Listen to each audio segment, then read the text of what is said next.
So hello friends, કેમ છો બધા? મજામાં? હું આજે તમારા માટે લઈને આવી છું ગરમા ગરમ તવા પાઉંભાજી, એ પણ ઘરે બનાવેલી.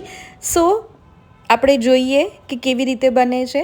તો સૌ પ્રથમ છે, અહીં મેં એક આયનનો છે તવો મેં લીધેલો છે અને તેને મેં ગરમ કરવા છે 5 મિનિટ પહેલાં રાખી દીધો છે. ત્યાર પછી તેમાં આપણે તેલ છે એ એડ કરી છે અને તેલ ગરમ થાય પછી તેની અંદર છે એ આપણે 1 ચમચી જીરું છે, આખું જીરું એ એડ કરી છે અને હિંગ છે, પિંચ ઓફ હિંગ છે એ મેં લીધેલી છે, એ એડ કરી છે અને હાફ ટીસ્પૂન હળદર પાવડર મેં લીધેલો છે, તેને મેં એડ કર્યું છે.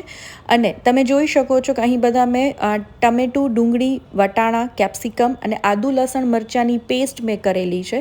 તો હું સૌ પ્રથમ છે એ પેસ્ટને એમાં એડ કરીશ અને તેલમાં છે એ આપણે પ્રોપર રીતે આદુ લસણ મરચીની પેસ્ટને છે એ સોતે કરી છે. અહીં મેં 2 લીલી મરચી લીધેલી છે. જો તમે સ્પાઇસી ન ખાતા હોય તો તમે 2 લીલા મરચાંનો બી એમાં ઉપયોગ કરી શકો છો અને તેને પ્રોપર રીતે છે એ આપણે તેલમાં સાતળીએ છીએ. તો આ સ્ટેજે છે તેની અંદર લાલ મરચું પાવડર છે એ પણ હું એડ કરું છું, જેથી કરીને છે એ તેલમાં લાલ મરચું પાવડર સાતળવાથી એની ફ્લેવર પણ સરસ આવશે અને કલર પણ સરસ પકડાય છે. સો પહેલાં આપણે છે તેની આ પેસ્ટને સોતે કરીને તેની કચાશ છે એ આપણે દૂર કરી દઈએ છીએ.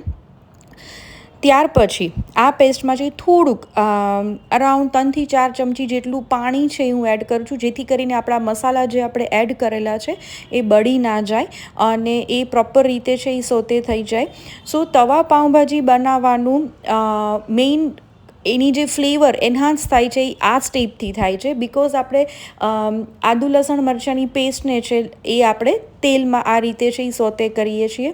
ત્યાર પછી અહીં મેં ઘરે બનાવેલું માખણ છે એ એડ કરેલું છે. એ હું અરાઉન્ડ અત્યારે 2 ચમચી જેટલું માખણ છે એ એડ કરું છું અને ત્યાર પછી છે આ ડુંગળી છે એ મેં અત્યારે મોટી 2 નંગ ડુંગળી છે એને મેં ચોપ કરી લીધેલી છે.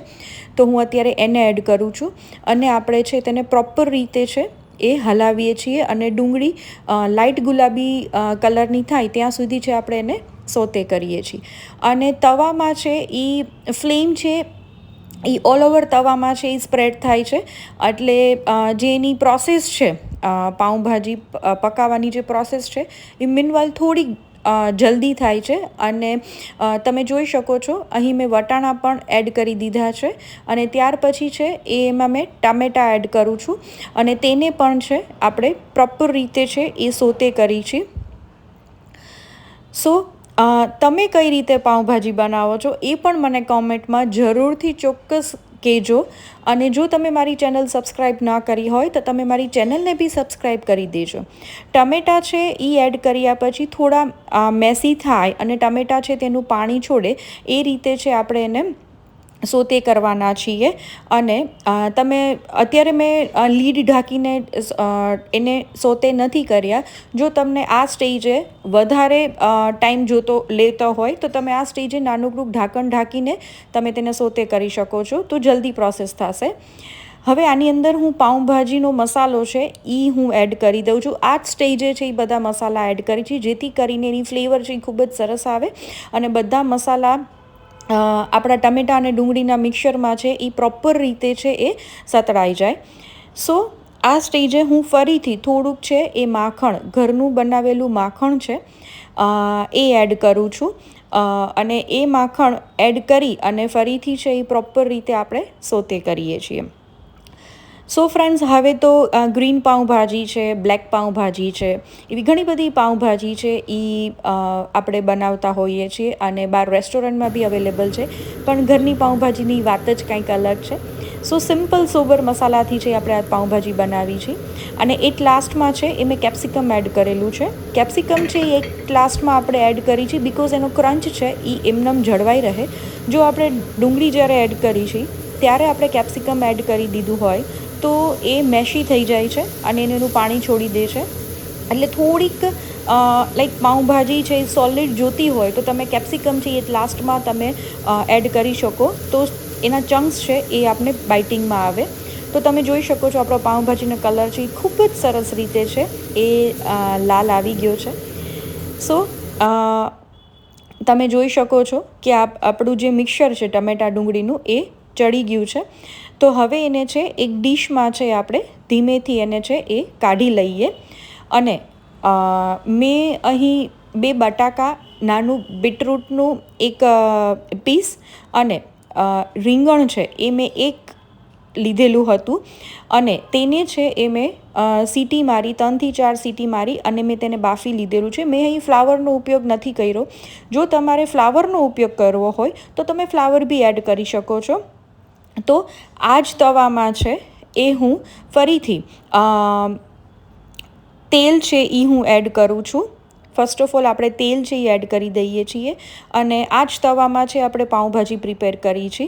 સો એની ફ્લેવર્સ છે એ એઝ ઇટ ઇઝ છે રહેશે. તો તમે જોઈ શકો છો કે અહીં મેં મારું બાફેલું મિક્સર છે એ મેં અહીં પીસી લીધું છે. મેં જસ્ટ બ્લેન્ડર જ માર્યું છે પણ પ્રોપર રીતે બફાના હિસાબે એકદમ એનું ટેક્સચર છે એ સ્મૂથ પકડાનું છે.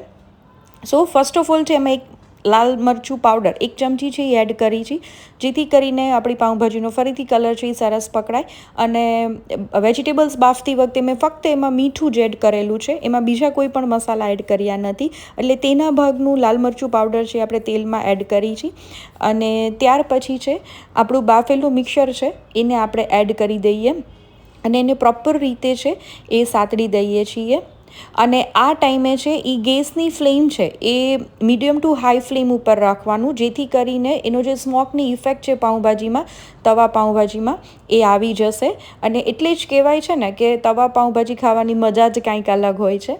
તો આ સ્ટેજે 1/2 ચમચી જેટલી હળદર, 1 ચમચી જેટલું ધાણા જીરું પાવડર છે એ આ જ સ્ટેજે હું એડ કરી દઉં છું. અને તમે જોઈ શકો છો કે આપણી જે ગ્રેવી છે એ પાકવા આવી છે અને પાણીનું જે પ્રમાણ છે એ પણ ઓછું થઈ ગયું છે. સો આપણી ગ્રેવી છે એ બની શકે એ પ્રમાણે છે 90% છે એ કૂક જ છે. હવે આ સ્ટેજે તમે જે આપણું ટમેટા ડુંગળીનું જે મિક્સર હતું એ આપણે એમાં એડ કરી દઈએ છીએ અને પ્રોપર રીતે છે એ પાઉંભાજી જે મિક્સ કરી લઈ છે. બહારના જે રેસ્ટોરન્ટમાં છે પાઉંભાજી એ આવી રીતે જ એક પ્લેટ બનાવીને તમને સર્વ કરતા હોય છે, એટલે એનો ટેસ્ટ છે એ બી જળવાઈ રહે છે અને એની નીડેડ પ્રમાણે એમાં મસાલા છે એ એડ કરતા હોય છે. તો અહીં મેં 2 પ્લેટ જેટલી પાઉંભાજી છે એ અત્યારે બનાવેલી છે. તો તમે જોઈ શકો છો કે આપણી પાઉંભાજીનો કલર ખૂબ જ સરસ રીતે પકડાઈ ગયેલો છે. હવે તેને ધીરે ધીરે છે એ સાઈડમાં કરી અને હવે આપણે પાઉં છે એ પણ આપણે શેકી લઈએ છીએ અને આ જ તવા ઉપર પાઉં શેકી છીએ, જેથી પાઉંભાજીનો મસાલો બી છે એ પાઉંની અંદર છે એ ચોંટી જાય અને એની ફ્લેવર પણ બહુ સરસ આવે. સો ફ્રેન્ડ્સ,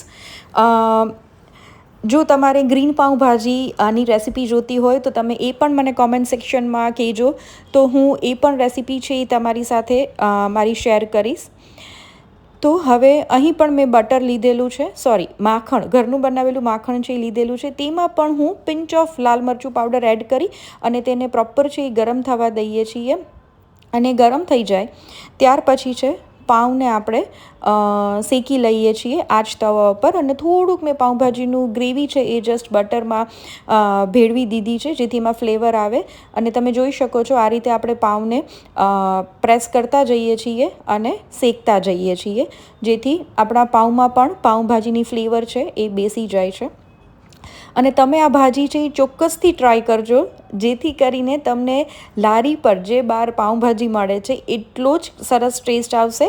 અને આપણા ઘરની બનાવેલી ભાજી હોય છે તો એ વધારે છે એ આપણે ખાઈ શકીએ છીએ, ક્વોન્ટિટીમાં આપણે વ્યવસ્થિત ખાઈ શકીએ છીએ. બહાર એટલી ભાજી આપણે છે કે બહાર કોઈ પણ વસ્તુ છે એ આપણે એટલી ખાઈ શકતા નથી અને હેલ્થ માટે બી સારું છે.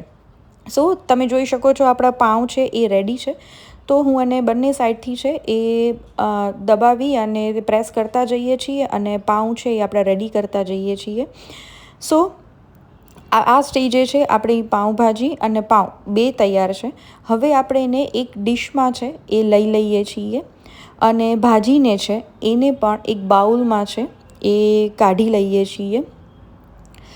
સો ફ્રેન્ડ્સ, તમને આ પાઉંભાજી કેવી લાગી એ ચોક્કસથી મને કમેન્ટમાં કહેજો.